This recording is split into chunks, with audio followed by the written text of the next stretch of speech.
Hai, nama saya Mili. Saya salah seorang personal trainer di Star Fitness Malaysia. Okey, dekat sini kita ada 3 cawangan.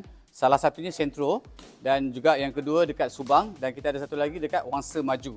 Okey, apa yang anda dapat bila anda nak bermula sebagai ataupun nak mengenali gym untuk bermula sebagai exercise anda? Okey, bila kita masuk gym, first kita kena tahu kenapa kita pilih gym yang tepat. Okey, satu yang paling tepat sekali kita ambil lokasi. Biar berdekatan dengan kita supaya kita boleh datang lebih kerap kepada gym. Itu untuk kita dapatkan kita punya result yang lebih baik. Sebab kalau kita pilih gym yang jauh, lama-kelamaan kita akan kurang kita punya attendance. Jadi result tu kita akan tak nampak. Itu yang paling tepat sekali lah. Dan bila kita bermula sebagai orang yang nak masuk gym, kita kena tahu apa kita punya goals. Kita nak buat apa kita punya target. Berapa lama kita nak dapat kita punya target. So, itu antara tips yang pertama yang kita boleh mulakan bila kita nak kenal dengan gym. Okay? So, yang pertama sekali bila kita bermula dekat gym, kita kena start sebagai orang yang baru. Jadi, kita kena guna peralatan yang betul dan sesuai dengan diri kita.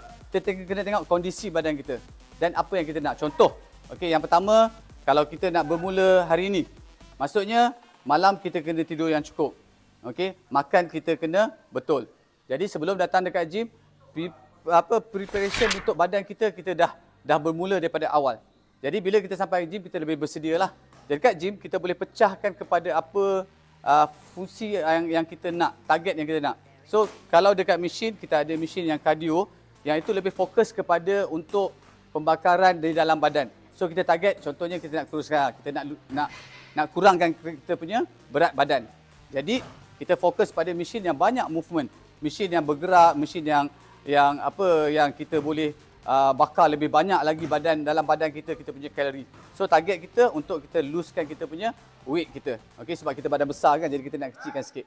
Dan kalau satu lagi kategori, kita ada bahagian free weight, bahagian mesin, itu lebih kepada orang-orang yang target nak membina dia punya otot. Mungkin dia nak lebih tegap lagi, dia nak badan yang lebih berisi, dia nak badan yang lebih dengan muscle. Maksudnya dia akan memilih exercise yang lebih menggunakan tension, yang menggunakan peralatan. Jadi dekat situ pun ada dia punya tips-tips yang kita boleh cuba. Jadi untuk dekat gym ni, at least yang pertama yang paling penting, kita perlu lebih bersedia dengan kita punya badan. Maksudnya kita tidur cukup, makan cukup tadi tu, kita kena bersedia daripada segi yang itu. Okay? Dan seterusnya, bila kita dah bermula tu, kita ambil masa sikit bagi peluang pada badan kita dapat result yang betul. Tapi permulaan, janganlah expect 3 bulan terus dapat result. Okey, saya nak kurus, tiba-tiba 3 bulan terus dapat kurus. Ada yang dapat macam tu, tapi depends pada attendance. Okey, maksudnya kalau kita target untuk lose weight ataupun kita nak target yang kita punya 3-4 bulan tadi, kita punya keputusan yang kita nak nampak pada badan kita, fizikal tu ambil masa sikit.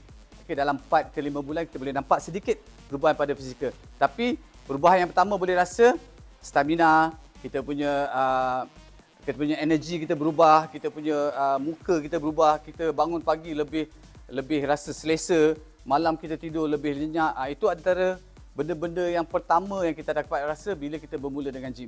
Result ambil masa sikit dalam 3 hingga 4 bulan, baru kita nampak dekat mana yang kita nak duduk tadi. So kita nak kurus ke, kita nak besar lagi ke, kita nak lebih masa ke, selepas 3-4 bulan start dapat result itu. Itu saja tip daripada saya. Terima kasih.